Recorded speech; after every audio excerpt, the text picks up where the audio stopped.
Sahana Vavatu, Sahanau Bhunaktu, Sahaviryam Karavavahai, Tejasvinavaditam Astuma Vidvishavahai. Om Shanti, Shanti, Shanti. May that one protect us both. May that one nourish us both. May we work together with great energy and vigor. May our study be illumined. May we not unnecessarily cavil with each other. Peace, peace, peace be unto all. So good evening, and I hope you all had a very happy and blessed Christmas. But I'm speaking to you in between two celebrations. One was, according to the lunar calendar, the Tithi Puja of Holy Mother, that happened to be on Stephen's Day, what we in Ireland call Stephen's Day. And then there's a forthcoming New Year, because for everybody, after Christmas, comes the anticipation of New Year. And New Year, of course, is famously known for its New Year resolutions. I often think that the people who are beneficiaries of these are health gyms, because health gyms take up 1 year membership, knowing that whatever resolution you make, in 3 months for most people it's gone. About 70% of the people it's gone. They start off resolving that they want to exercise every day. Then they make a decision, actually 3 times a week is fine.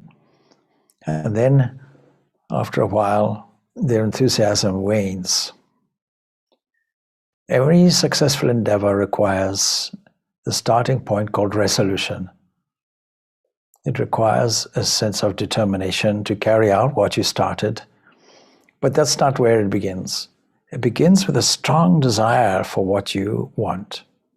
I can put this in the form of 3 Ds. A desire for what you want, a determination to get it, and a dedication, which means you eat it, you drink it, you sleep it. You have it as your magnificent obsession. This is the same with everything. Of course, a subsidiary to that, necessary accompaniment will have to be discipline, the discipline to put some energy and effort into it. But that's all inherent in these 3 Ds. If we don't have a strong desire for something, we can't expect any kind of result. I often think of aspiring musicians who, in their imagination, think that they would like to take up musical instrument such as a guitar, and then they realize that in order to really make some sense of the strings, you have to practice vigorously every day, and probably repeating the same thing. What is practice? Practice is repetition. Repetition until it settles down on the habit level. And knowledge means the cessation of the necessity to repeat. You no longer have to repeat it. I no longer have to say, my name is Swami Purnananda, constantly saying it, thinking that every time I say it, it's so much poverty, it detracts from my knowledge. No, once I know it, it remains there. I don't have to fill it up again. If I write 1,000 checks, I don't have to repeat 1,000 times my name, because my name signature went on the check. So how do we get this enthusiasm? It comes really by itself, because inside us is an urge toward perfection. And this urge toward perfection drives us ever higher, ever higher. We can see it happening in our student life, where at some point in time, we are no longer have to be coerced to study. We see other students studying, and we want also to compete. We also want to do well. We want to do better. And because our potential is so much untapped, we have every possibility to explore it and exploit it more and more and more and more in the area of education, in the area of social service, in the area of knowledge, compassion, so many dimensions we have. overall, on an individual level, this is called life. So I selected a topic, the tree of life. But whenever you select a topic, you have to explain the fundamental thing. What do we mean by tree? What do we mean by life? What do we mean by tree in connection with it? You see, when we see a tree, we immediately know it is a living thing. It has a whole universe to itself. It's a wonderful marvel and a whole meditation to see how these unseen roots that are buried below the ground, only inferred, we only know they're there. We have studied the botanical construction of a tree and we know that the roots are there. But we don't think much about it. We just see it as an upright thing with arms outstretched. What a wonderful, strong thing it is, because you and I can't stand for centuries together with arms upheld and upstretched. But the same principle that operates within a tree and makes it respond to all the different seasons. And it has the capacity to absorb the sun rays through photoelectric cells, the process of photosynthesis. And from that, from a curious recipe and formula, from its own tree knowledge, it knows how to convert that into energy. It knows how to draw up nutrients and water from the soil. It spreads its root deep down and draws the water and nourishment necessary by a capillary action up the trunk, spreading itself through all the avenues and branches that are there, and the leaves. And nature doesn't leave it there. Nature makes it the home of many insects and weevils and birds. Life itself gets attracted to these trees. Our greatest example on the planet Earth of the wonderful structure of trees is found in such tropical forests as the Amazon. There we find the whole lungs of the planet operating. And we find different stratas. The tallest trees want to reach up towards the sunshine. And then others are satisfied to work in the shade of the tree. And we find a certain competition and struggle there.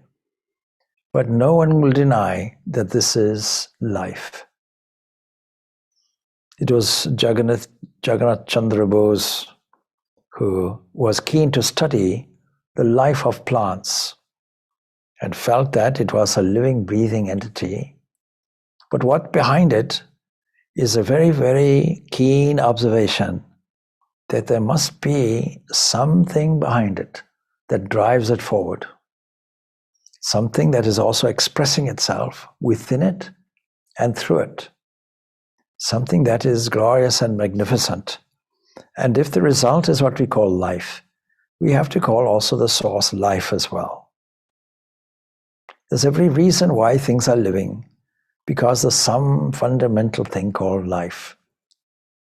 The great physicist Schrödinger, he had a series of talks that was combined into essays in a book, What is Life? What business does a physicist have in inquiring about these biological things?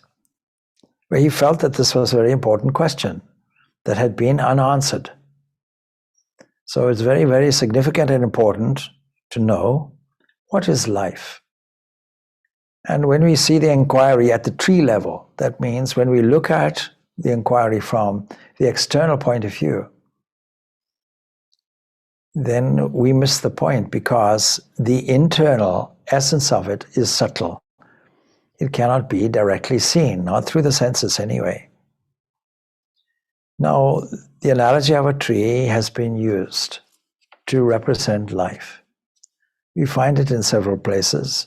We find it in the Kathopanishad, the first verse and second part, and the third canto of the Kathopanishad mentions a particular tree. What kind of tree?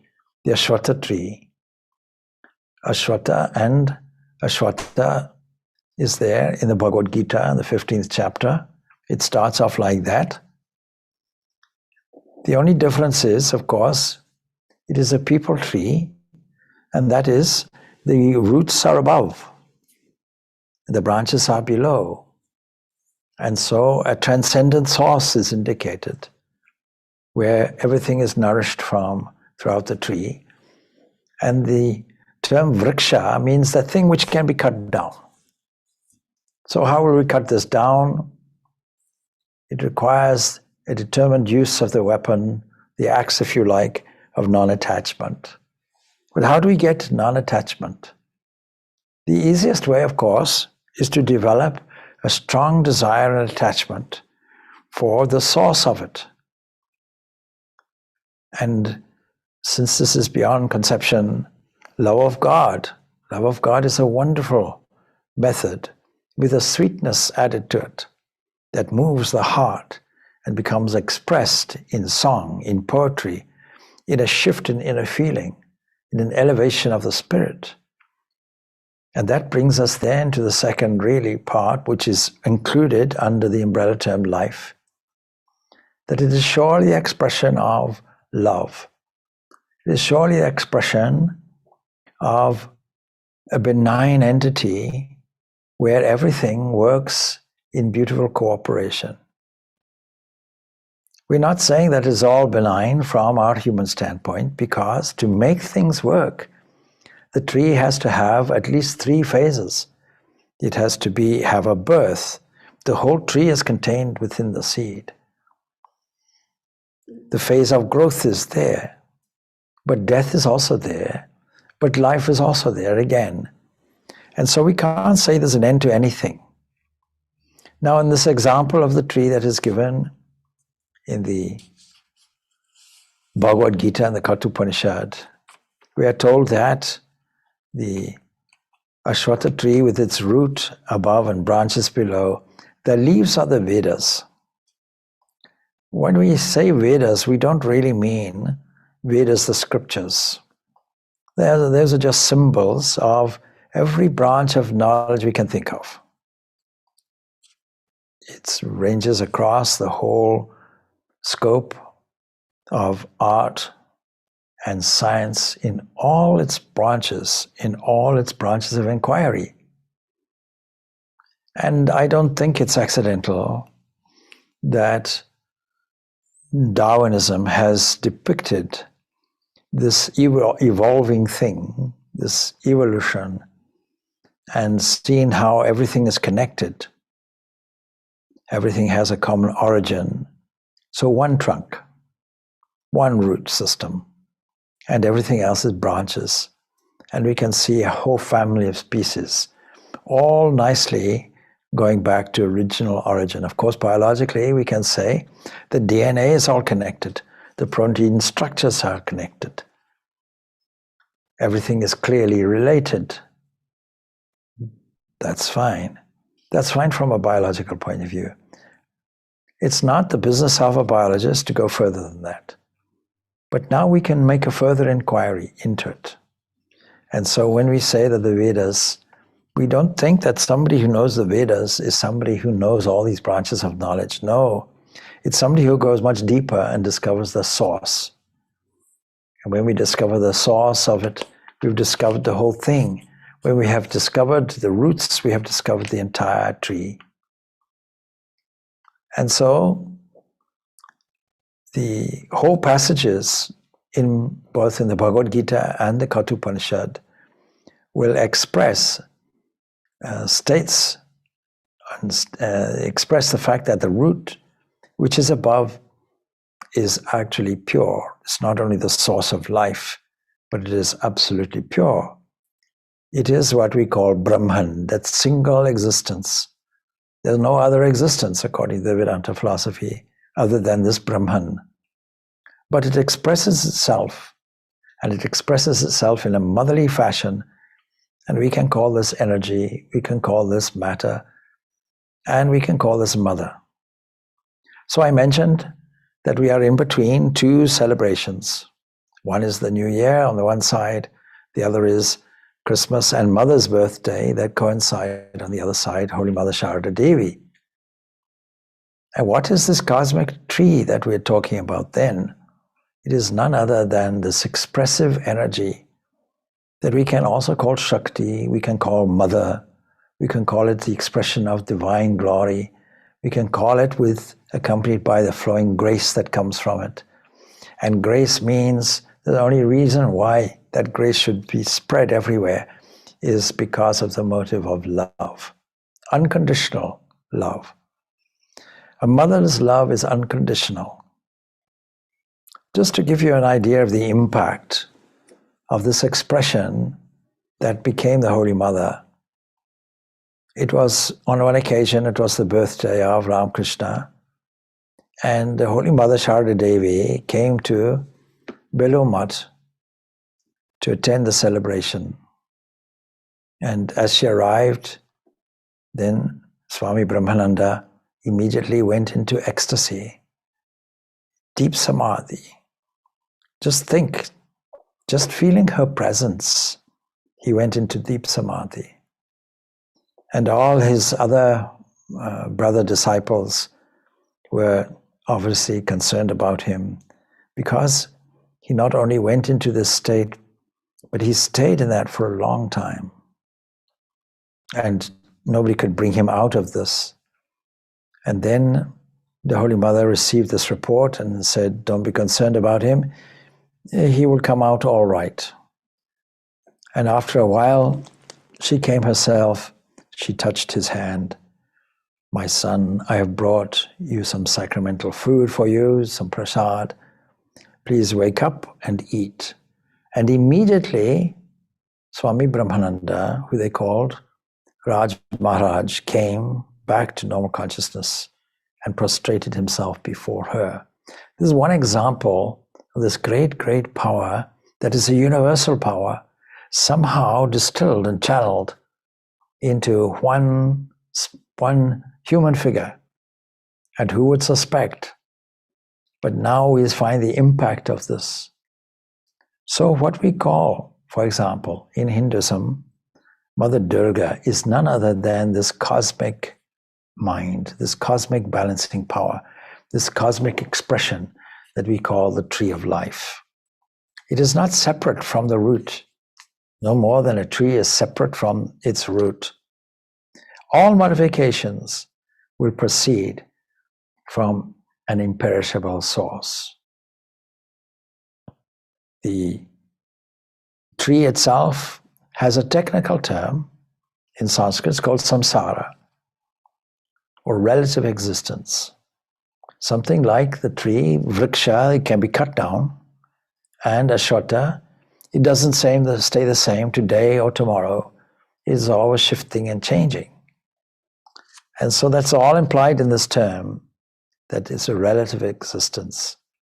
It means the fact of living in the midst of your family, of your friends, and your daily life. And it also encompasses working to earn a living. All of this is included in this term samsara, but it really means the entire world process. And when we say world process, we mean from the unseen cosmic mind that we call, of course, technically the golden womb, Hiranyagarbha, or the golden seed, down to a clump of grass is how it's described, down to the very, very minutest, tiniest organic thing we can imagine. So by learning to keep the mind staying attuned to the Lord or the glory of the self, you rise above this relative existence of this very life. That's the purpose of life, to discover the tree for what it is, to discover its source. And then we can chop it down, as it were, with the axe of discrimination. In other words, that doesn't mean to say that we literally chop the thing down and disassociate from it. No. But what we do is we understand for what it is and operate then in a different way, in a detached way. Detached way means we are sensible enough to attribute all activities to the divine, Nothing belongs to us, and there's no activity that is ever done by us. So the question, of course, that many people ask is, how do I get out of this? How do I get out of what we describe in moral terms as evil? Well, let us define what that means. We can think of evil as a way of thinking that effectively removes the possibility for knowledge. We're often reminded of the story in Genesis. And don't forget, the dreaded apple that was taken from the tree of knowledge, not the tree of ignorance. But what we mean by this knowledge is not the underlying fundamental higher knowledge. It's not the knowledge of the nature of this tree or the nature of the root. No, it's knowledge, superficial knowledge of the world. It's knowledge of the leaves, a kind of superficial understanding, and we're all trapped in it. We all take the world at face value. We don't bother to go deeper. That's where our problem lies, unfortunately. And so, this tree of life gives us an answer to the question that Schrödinger asks, what is life? We know exactly what is life. And we know then the explanation for life as it is expressed in all forms. But we have to be reminded of it. We have to be reminded of it daily. We have to repeat it 1,000, 1 million, 1 million, 1,000 million times. Repeat, repeat, repeat. This constitutes practice. Practice constitutes two things. It constitutes sufficient discernment to understand what is fleeting and what is permanent. What is worthwhile investing our attention in and what is not. And along with that comes the effect, that is detachment. It comes by many examples. When I'm growing up, I have a strong attachment to a particular toy. And then I see another child with a better toy. What becomes of my attachment to the former toy? It goes immediately. I now want a new thing. So if I cultivate a desire for the very highest thing, the thing which is permanent, the thing that I have discerned is worthwhile investing my attention in, that great, great supreme entity that I can love above all else, then naturally I will be determined to continue that experience, to get deeper into it. And then ultimately it will become a dedication, lead a dedicated life that becomes purposeful. And that is the same with every single thing, every avenue that I take, be it in the secular realm or the spiritual realm. The same formula is there. A deep love for the end, of all the four processes that are required in order to engage in spiritual life. We can understand that these are a yearning for the truth is normally put in as the fourth. The first will be this discernment, this viveka, and then this detachment has to be there. And then we have to cultivate moral and ethical values, higher values, values that have the capacity to clarify, purify, such as self-control, such as fortitude, such as faith, such as concentration, such as control of the senses, a sense of peacefulness. So all of these things have to be cultivated, and many more, in order to realize this fundamental truth that will immediately eradicate all our difficulties in terms of restlessness, the restless mind, and the suffering that comes along with it. It's a very practical thing. Spiritual life is not head in the clouds. It's a very practical way of dealing with life, if only we are convinced of its worthiness. So we find the Holy Mother's birthday on the one side, along with Christmas, And Sister Nivedita's letter to the Holy Mother indicates when she was praying in America for Sister Sarah, that is Sarah Bull, she was immediately came to mind Mary. And as soon as Mary came to mind, she records, "You, Mother, came to my mind." In other words, she equated this. We can do the same thing in the season of Christmas, of course, because it's as much about the mother of Jesus as it is about Jesus. And there we can see the mother so proximate in the winter solstice in her birth. What a beautiful, beautiful arrangement we have. So that's on the one side. And to have that beautiful, beautiful understanding of this cosmic tree. She is the cosmic tree. She is the tree of life. But then on the other side, of course, is New Year's Day. Now, New Year's Day, of course, if we are to talk about Holy Mother, we have to talk about Sri Ramakrishna. Don't forget, Sri Ramakrishna, he was moved to Kashipo Garden House. And there, of course, he got his Mahasamadhi there. But a remarkable thing happened on New Year's Day. And it is labeled the Kalpataru episode at the Kashipo Garden House. Now, I think it is misnamed, and not only I think this, but Swami Sharananda, the author of the Sri Ramakrishna's life, also mentions that it is not that things were given. I have to explain. Because Kalpataru implies the same thing as the Kalpa Vriksha, that is the tree, the wish-fulfilling tree. I have to explain it by way of the story. So, a traveler, wearied, found a tree and sat in the shade of the tree. He didn't know it was the mythical wish-fulfilling tree. And being tired, he also felt very hungry. So he visualized, he thought, wouldn't it be extremely nice? He had some wish to have all kinds of food and to fill his stomach and satisfy his hunger and his thirst. And immediately, food was laid out. And he didn't think much about it. He didn't inquire, how did this miracle happen? He ate his fill and drank his fill. And then, of course, after a meal, his belly a little swollen, he felt, okay, my feet are tired from traveling. I'm now satisfied in terms of my hunger and thirst.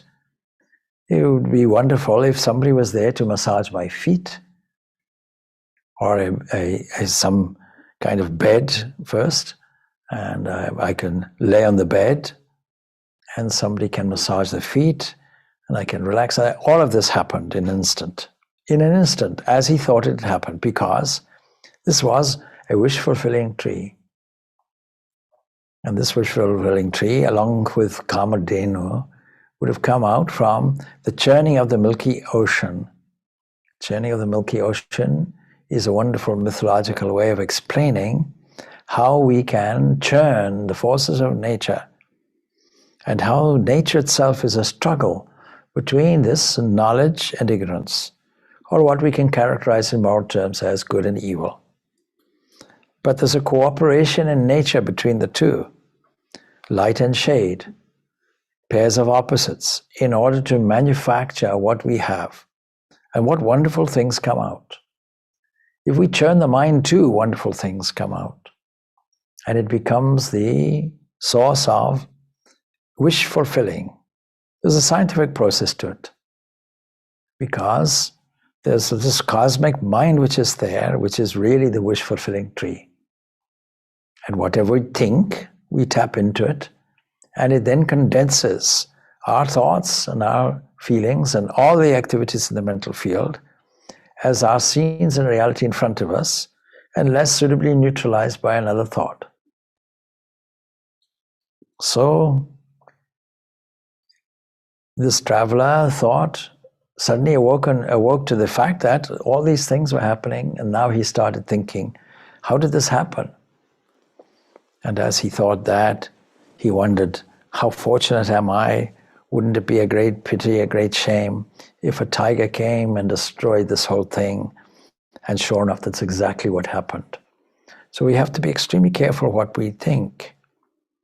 Now, Sri Ramakrishna, on the 1st of January, as it was, in Kashipur Garden House, don't forget, he was ill, and he was actually being nurtured and being looked after by Latu, Holy Mother, Narendra, and others. And he suddenly got up from his bed and went outside. Those who were attending him felt it was a good opportunity to take his bedding and air it. But there was a group of a number of disciples and followers. Previously, Ramakrishna had bestowed his transcendent grace on a select number of people. But now he gave it to all on this particular day. But he didn't fulfill every wish. So the Kalpataru is really a misnomer. We can imagine how Jesus himself displayed his own essence. He revealed, self-revelation took place during what is called transfiguration in the Gospels. And the theology of it was very profound. So that there is this revelation of this divinity from somebody who was walking, eating, talking, just as any man would do. Only, of course, the difference was Jesus had a different way of looking at things that was acknowledged and came out as healing. In that same way, Ramakrishna also had a different way of looking at things and had the capacity to transform people.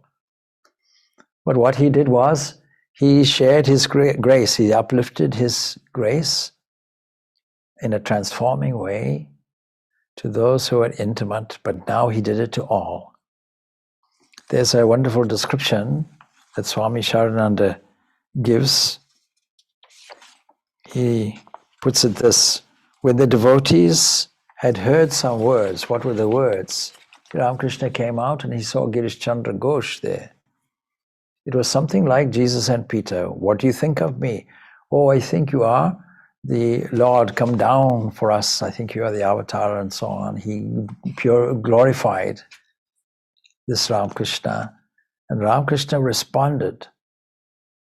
So when the devotees heard all those words of blessings and protection from fear that he gave as an assurance, they raised repeated cries of joy, exclaiming, "Glory to Ramakrishna." Some of them saluted him, some showered flowers on him, some again came, touched his feet. So he is not doing this to a select few now. His generosity of spirit is now being distributed to everyone. The master touched the devotees. Now we have to understand. During his sickness, he was careful who touched him. He was very sensitive to those of disturbed character. And he was physically pained when some people managed to touch him. Now, he's not restraining anybody from touching him. He now is touching them indiscriminately. So he touched the devotees in that state of ecstasy, in that state of samadhi, and blessed them all. And we are told that the effect was instantaneous. There arose, says Swami Sharananda in his account, he was an eyewitness, by that marvelous touch, a wonderful mood in the mind of each. Some of them began to laugh, some to weep, some to meditate, and some again to call aloud all the others, in order that they might also be blessed by receiving the grace of the Master, and be sharers also in the bliss that was overflowing. In other words, does the wish-fulfilling tree, Kalpataru, Ramakrishna, continue to shower his grace even today is a good question. We have to think it is so. And is this divine privilege extended to the devotees only on the 1st of January and only to those around and only to those who acknowledge Ramakrishna, or is it to the whole of humanity, regardless? The Kalpataru or the Kalpavriksha, of course, is pictured in the Indian mythology as a wish-fulfilling tree, as we've seen in the example. But it isn't really so. It was more an expression, a self-revelation of this wonderful phenomena called Sri Ramakrishna. We can see that if there are people who are heroin addicts following the golden rule, they will ask us all to be heroin addicts. There's a flaw in the wording of the universal value called the golden rule. Do unto others as they would have do unto you. But you see the example I've just given you, if that was so, then the heroin addict who injects himself with heroin will want us all to take heroin. But that won't be good for us. It'll weaken us. And don't forget, the definition of morality that Swami Vivekananda gives is around strength. Anything which provides us with universal strength must be morally good. Anything that weakens us is inherently immoral. So that's his definition. So we have to add one certain item, one certain concept.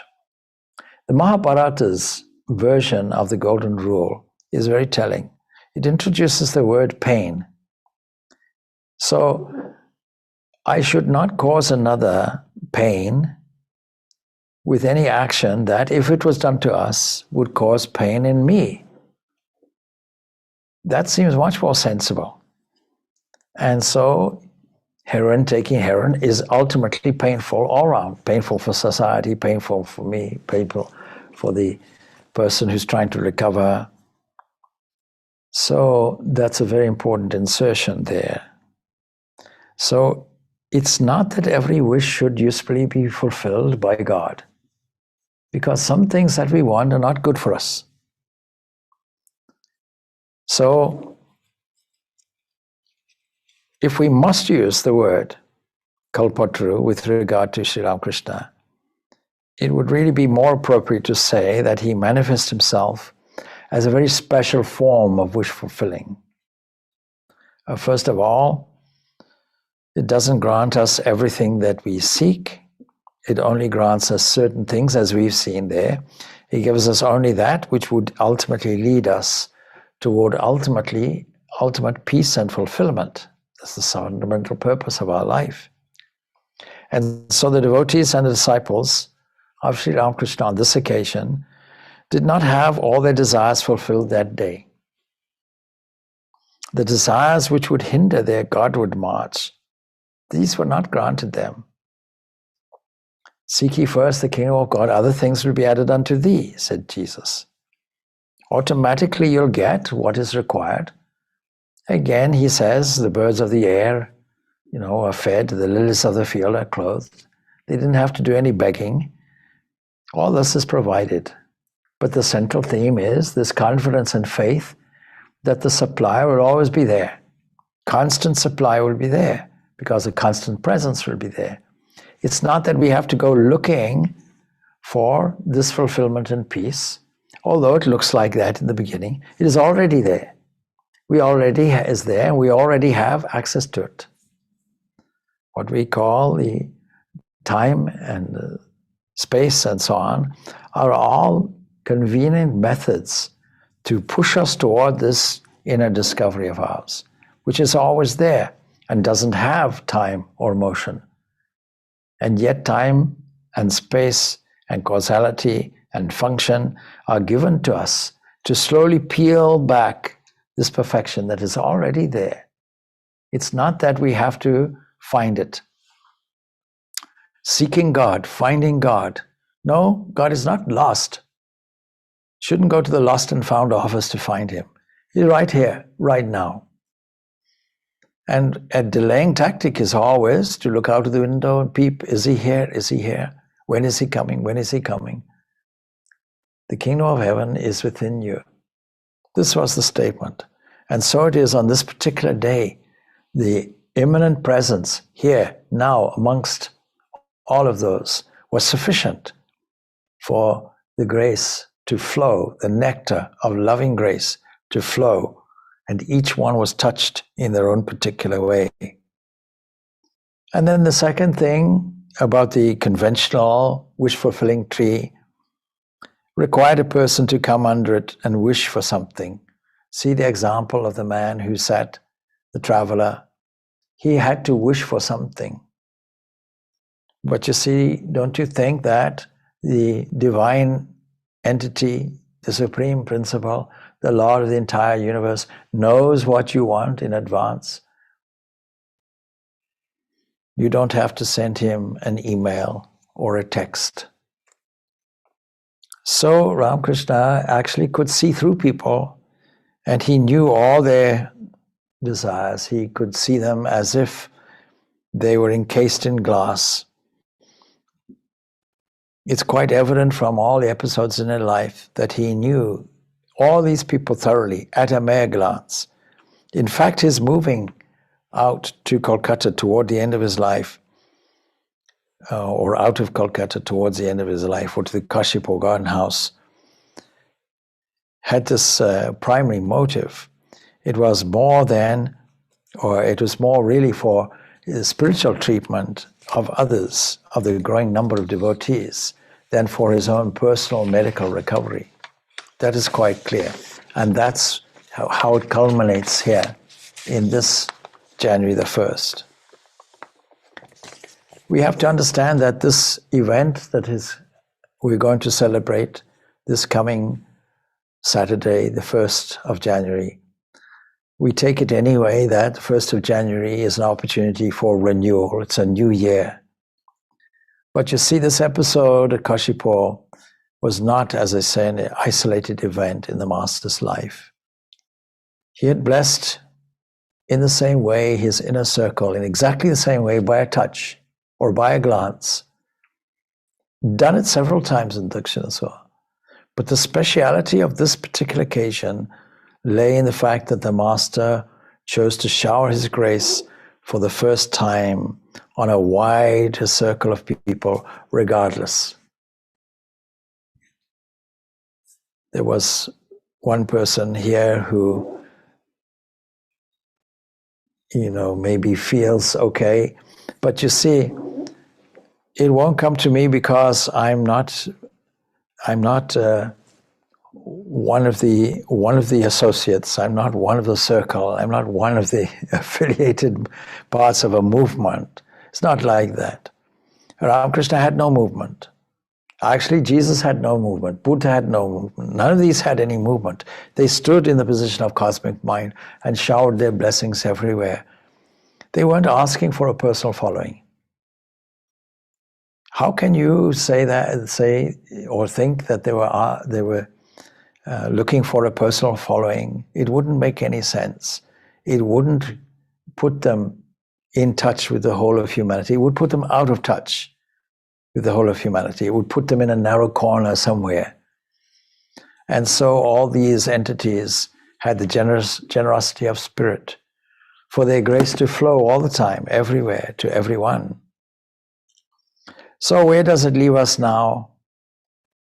How and when can this Kalpatru, as it's named, this grace, we can put these two words together, descend in our own lives today?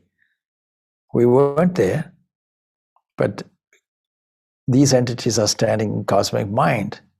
That is, it is always beaming, it is always flowing. And we are told that divine grace is unconditional. Nevertheless, in our heart of hearts, we do feel that without some sort of readiness to receive the grace, then we make ourselves unfit for it, and that also is true. We have to be recipients, willing recipients. We have to be open to it.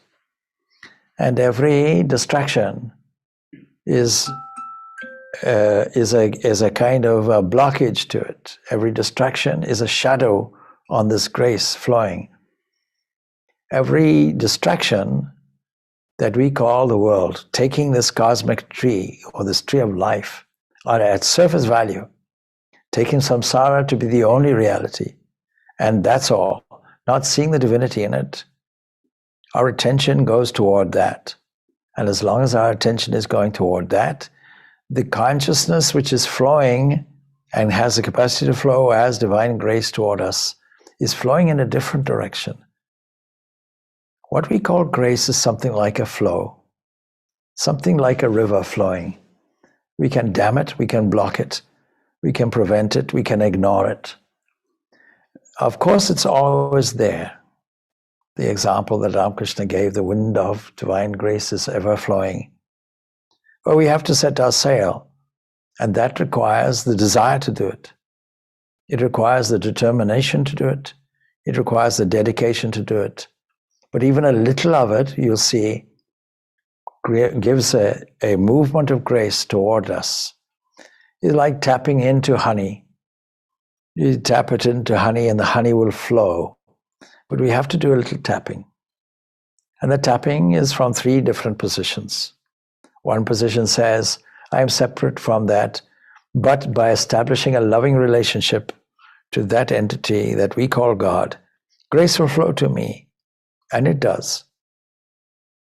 But another person may say, no, I like this nectar so much, and I see that I am always entitled to it. It is ever flowing. There's more of a connectedness to it. And then ultimately, that nectar is so sweet, but I have no fear about diving deep into it and becoming one with that bliss. So these 3 approaches and positions are there. Now there's another example here of how this wish fulfilling was difficult, because we have to be careful what we ask for and can we handle it. That's when Vaikuntanath approached the master, begged for his grace on this occasion. The master said that he had already given him what he had wanted. But please make me understand that I have received it, he pleaded. And on being touched by the master, a great revolution took place in his mind. Wherever Vaikuntanath looked, he beheld the figure of the master lit up with a gracious smile. The experience continued unabated for some days. He found it impossible to carry on his work in the office and to attend to other duties. He even began to doubt his sanity and prayed to the master, "O Lord, I am not able to contain this mental state. Please bring this to an end." And his prayer, of course, was answered, and the vision and the mental state subsided gradually. So what this shows is that the receptacle has to be strong enough, has to be ready enough to hold this divine grace. And unless the mind becomes sufficiently pure and is purged of all these desires, it's not possible to receive the grace. And if it's received, as in the case of, say, Vaikuntanath, it's not possible to retain it. Even in the Bhagavad Gita, Sri Krishna had to withdraw his divine cosmic vision that was laid out in the 11th chapter. This Vishwarupa, this cosmic vision, frightened Arjuna. And Ramakrishna had to restrain himself from giving the highest realization also to Narendranath, who became Swami Vivekananda. The Narendranath's first visit to him was a restrained visit. So we have to prepare ourselves to receive this flow of grace. And that's the first and foremost duty of spiritual seekers. We have to cultivate this great desire. To the extent that we are able to do it, we can come nearer to the special version of this kalpataru, this wish-fulfilling tree. That is not to fulfill our superficial material desires, but to fulfill our deepest desire. Perhaps then it might be more accurate to say that the kalpataru, that side of it, actually moves nearer to us. And we can't help imagining some sort of connection between this New Year's Day on Saturday and the day of the self-revelation of the Master. It just seems to be too much of a coincidence. And as we know, we probably know coincidences in life. Everything seems to be flowing in a rhythmic way. When we look back on the milestones of our life, we can see how the divine openings occurred step by step, all for our benefit. It might have looked painful at the time, but we see that these are channeling mechanisms, and it is all God's grace behind it. So I'm preempting the Saturday because we will be celebrating this Kalpatru Day on New Year's Day, on Saturday. But unless you really know and have the background to it, then you may not really know what is the meaning of it and why we would celebrate it. And it is also a means of not just celebrating it or remembering it.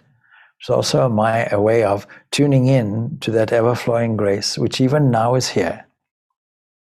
See, without it, you can't listen to what I'm saying.